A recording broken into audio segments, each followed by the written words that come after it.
Hey, sup guys? So, this morning I had the genius idea of adding controller support to my game. And I thought to myself, this is going to be easy, right? I can already see it, sort of how to do it, and it shouldn't be complicated.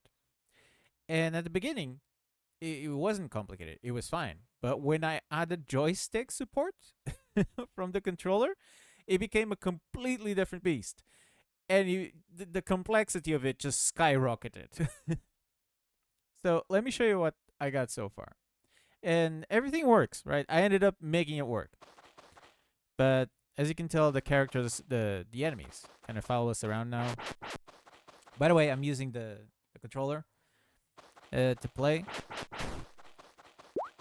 and everything I'm doing it with the controller.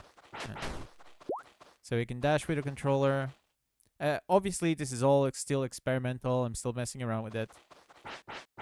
Oops. I'm trying to see like if I like it. Like for example, there's a bug.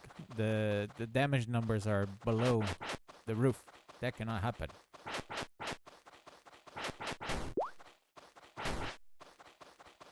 But yeah. So the whole thing works, right? It works exactly the same. Like I'm using the key. I'm gonna use the keyboard keys, so it still does the same thing, the same kind of movement that people like. If I do the controller, the buttons, the D-pad. That's what I was trying to say. It does exactly the same thing, right? I'm using the D-pad. And if I use the stick, the joystick, it does exactly the same thing. Again, what everybody likes, this kind of movement. So, how do we do this magic? My god. If I'm overcomplicating this and there's a much easier way of doing it, I don't know. This was where I ended up. Right, I started messing around with this, and I could not figure it out. There was always something that was, what's the word I'm looking for? It's not contradicting. I don't know. It was something that there was always something not agreeing with something else, right? Conflicting. That's the word. So there was always some sort of thing conflicting with itself, right? But then I worked it out at the end. So, how do we do all this stuff? So the movement keys is the same, except we add in the extra support, right? So we do an or condition, and we add in the button and the joystick, right? We make it for the left, right, up, down. We do the same thing. And as the action is the same, we simulate the control. So then I thought, well, if we're simulating the control here, I can just change everywhere else that it says that I'm pressing a key for the simulated control, right? And for the most part, that was working. Like, for example, the timers. It does exactly that. I changed the when this key is pressed to when this key is simulated, right? So when the left key is pressed or simulated. So we changed this, right? This part with me, yeah, simple enough, right? It makes sense in your head. You're like, yeah, right? I can do that. That's simple. That makes sense. So we just do the exact same thing for everything. Nope. Or better yet, yes. Well, the particle things, we don't press keys here, so this is exactly the same. And for the most part, yes, we do exactly that until we add in the stick, the joystick. So movement states.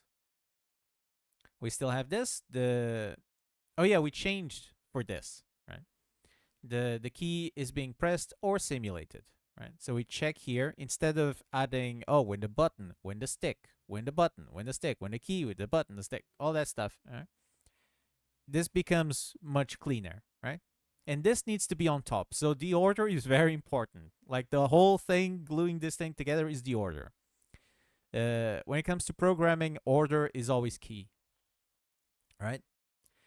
So then we get here. Let's jump that one. So then we get to here, right? And here, everything is still hunky dory, right?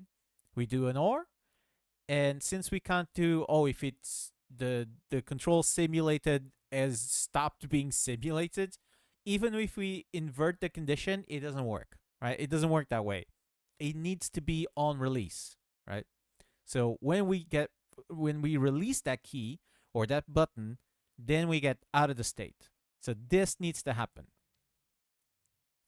And for the most part, we did it exactly the same as the keys, right? We do an OR, and then we add in the key and the button. But then, how do you do how do how do you do the stick has now been released? There's no condition for that.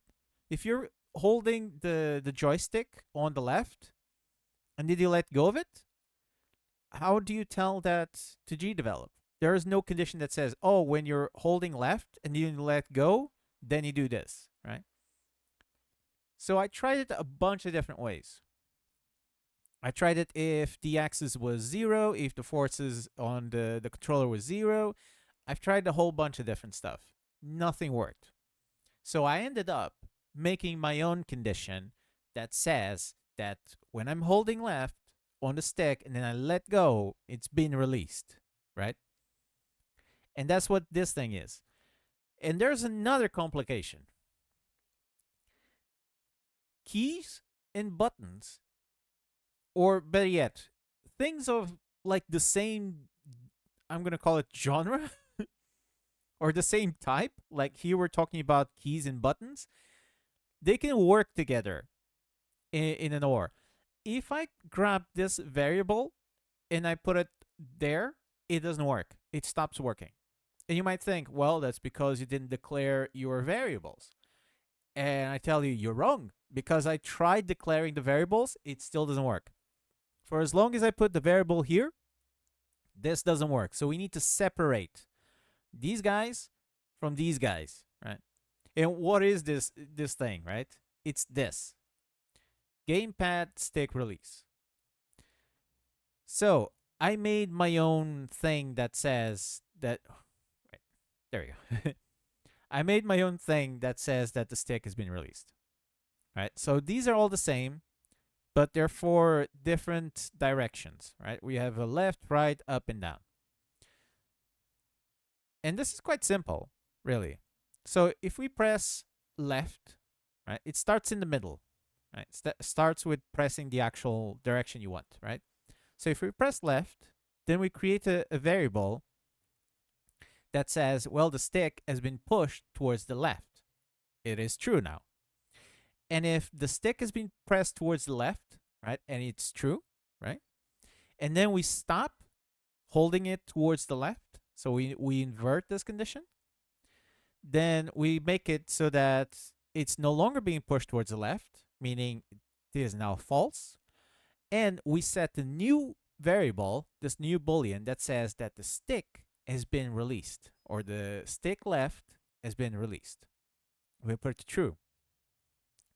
And if this condition is true, like if the variable is true, the stick has been released, the left one, then we change it to false. And you're like, what's the point, right? If we made it true and then we instantly make it so that if it is true, it goes back to false, then what is the point? The point is this.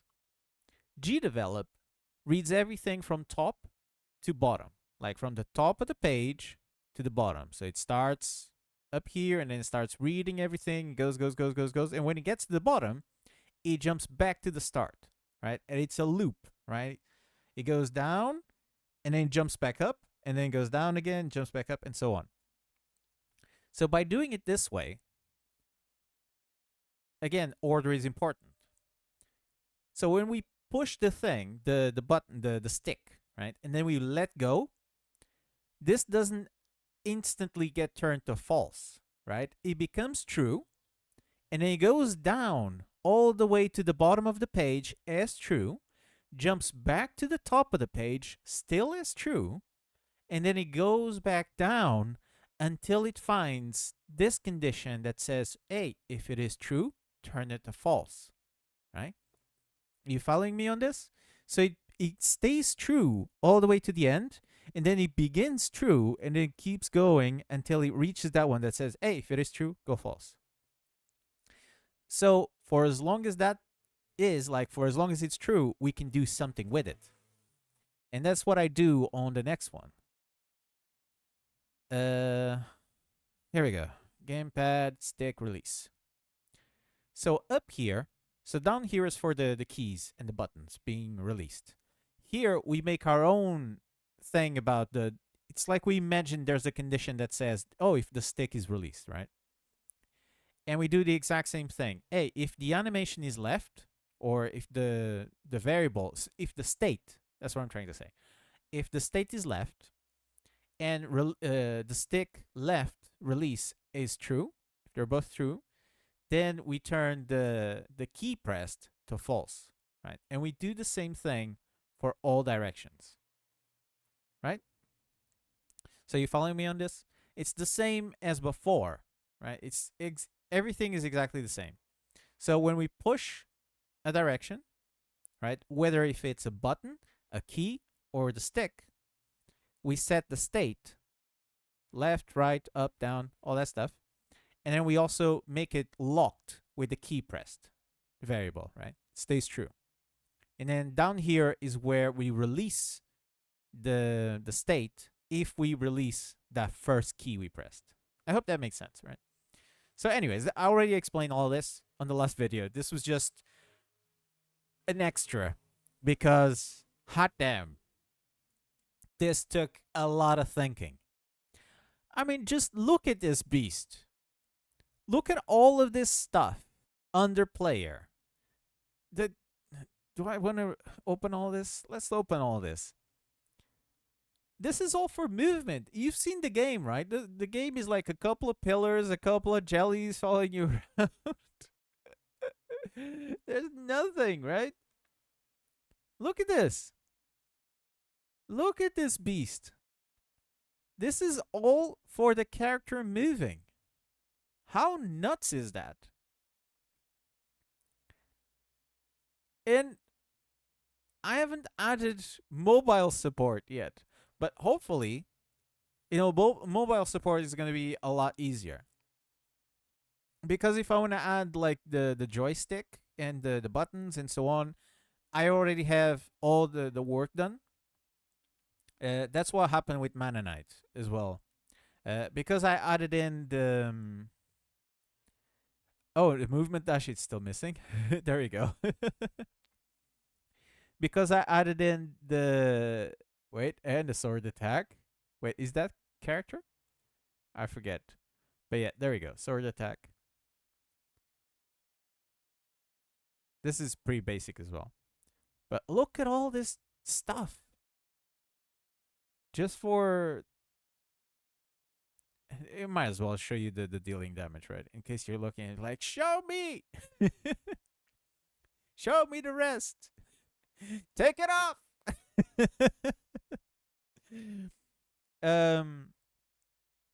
Right, and the rest is enemies. Yeah, look at all this stuff.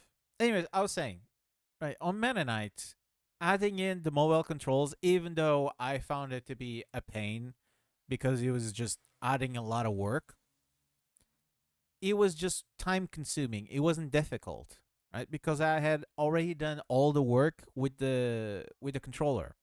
So all I need to do for the mobile controls is add in where I already added for the controller. So that makes everything so much more easier, right? So much easier. Every time I say one of those, like, more strong, it always reminds me of Metallica's "What doesn't kill you makes you more strong." I guess they forgot to say stronger. He does that in quite a few lyrics, I think. Anyways, let me just close all this. And yeah, good God, movement. That was all movement. You seen this thing, right? You've seen my game. There is no game. There is no game here. It's just a couple of pillars and a couple of like enemies chasing you, and you have a sword and you hit them. And granted, this is like a good core of a game, right? But just this movement, you could look at it and go like, that's really simple, right? That's the basis, right? That should be like a couple of lines of code. It's like no. No, no, no, no, no, no, no, no. Anyways, so how do the enemies chase you around? We just use Pathfinder. Like pathfinding is such a nice tool. Like here's what we do. We just double click the enemies. We click behavior and we add pathfinding, right? So we just add this behavior and then we adjust the taste, the parameters, right? The stock thing, it's already good, right? All I did was, I think there's a thing that says rotation or something. I just took that off. Yeah, rotate object. I just took this off because I don't want my character to rotate. Yeah, so you just add that, the pathfinding to an enemy, and then you double click the whichever block you want to be an obstacle. And again, you go to behaviors and you add pathfinding obstacle behavior. And that's pretty much, you don't do anything else, right? Just add that in, press OK. And then here, if I go to enemies, or better yet, the blue jelly. The blue jelly. There we go. Then we check for distance.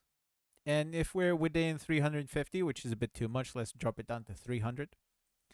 If we are within 300 pixels of the blue jelly, then we move the blue jelly to Rogue's position, or Rogue's X and Rogue's Y. Also, Rogue is the name of the player, right? Yeah, so we just do this. This is a pathfinding action. Move the object to a position. And then the position, obviously, it's the player. So as long as we're within 300 pixels, the enemies move towards us, right? Again, this is my controller. It doesn't matter. You can use any kind of controller, as long as it's USB compatible.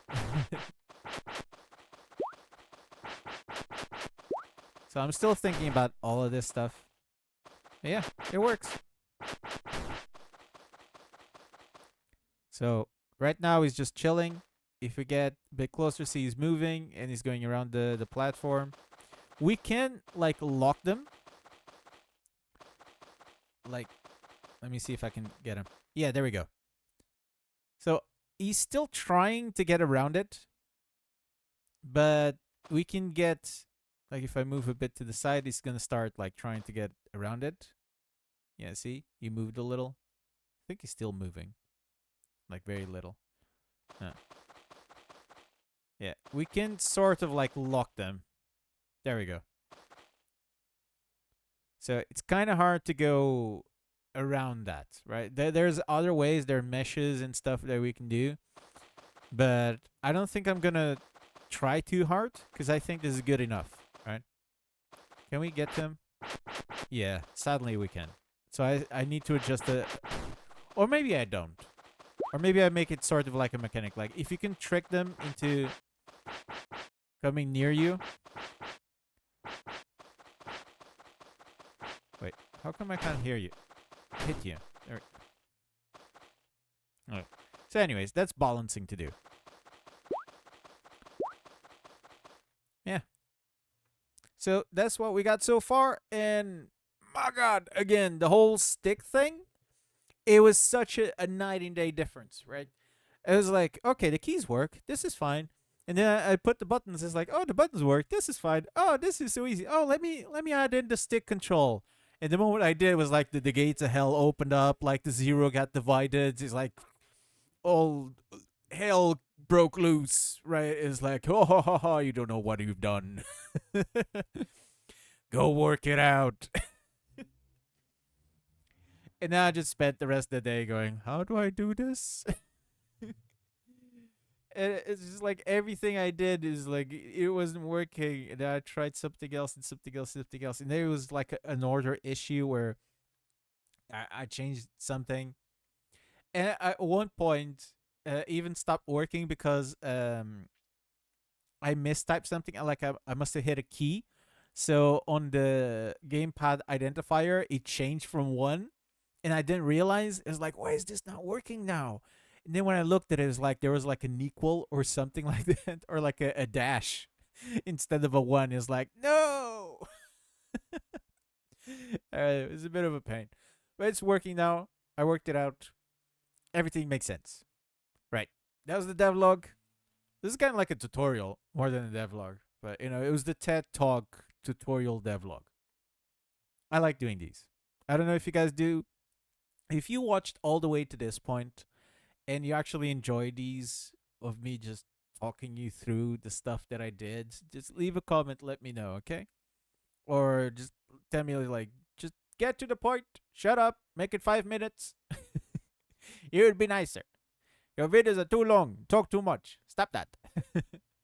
Let me know. Leave a comment, leave a like, subscribe, all that jazz, and I'll catch you guys on the next episode. Also, check Manonite, do all that stuff in the description if you want to support the channel. There is a link um to donations or buy me a coffee, all that stuff, right? So anyways, catch you guys on the next one. Peace out, guys. After I find the button. There we go. Peace out.